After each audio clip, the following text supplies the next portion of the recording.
In Health Watch, the Food and Drug Administration is investigating a potential link between seizures and the use of e-cigarettes.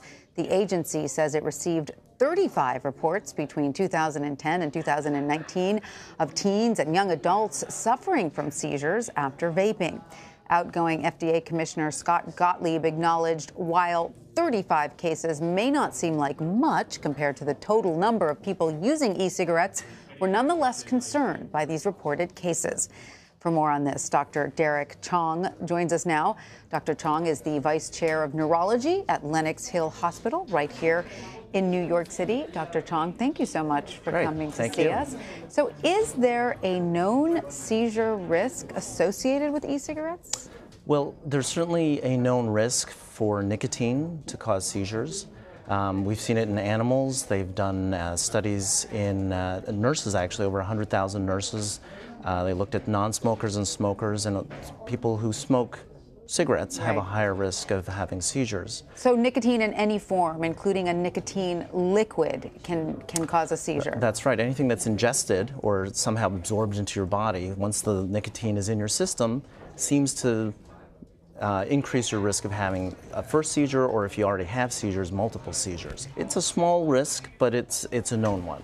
So we know that FDA Commissioner Scott Gottlieb announced his resignation Thursday. Do you think that that will impact the FDA investigation into e-cigarettes and the potential link to seizures?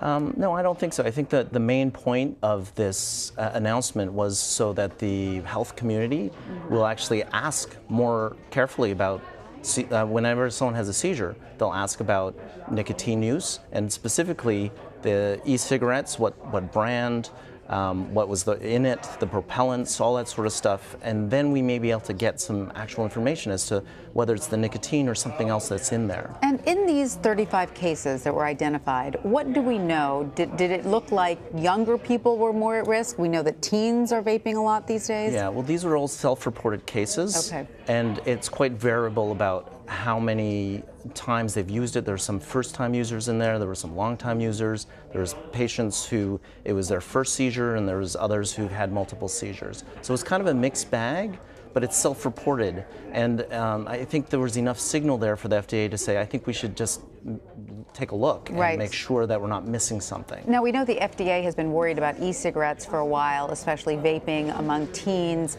Is this just one more thing that they're now worried about? At what point do you think might the FDA just say, all right, e-cigarettes by prescription only?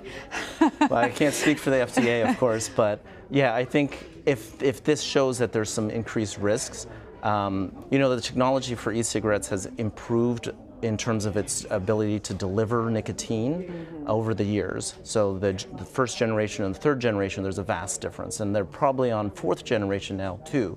And so that technology and how much you could put, so that you could put different concentrations of nicotine or CBD or THC in there, like those might need to be a little more carefully regulated. And what are the dangers of nicotine ingestion aside from the risk of seizures? Are there other dangers?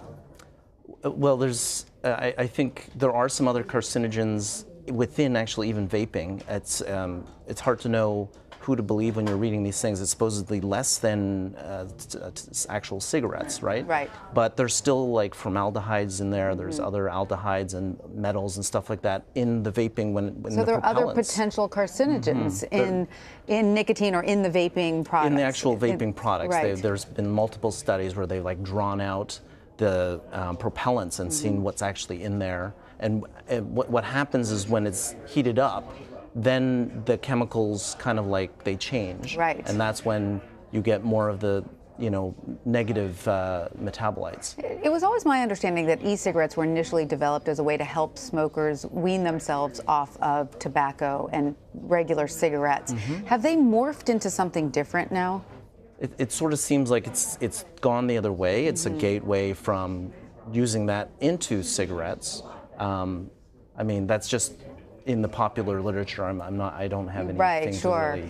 And you know, as a doctor of neurology, are there any other potential dangers to using e-cigarettes or vaping very regularly? Well, there's definitely the risk of the actual technology like blowing up. There's batteries in there.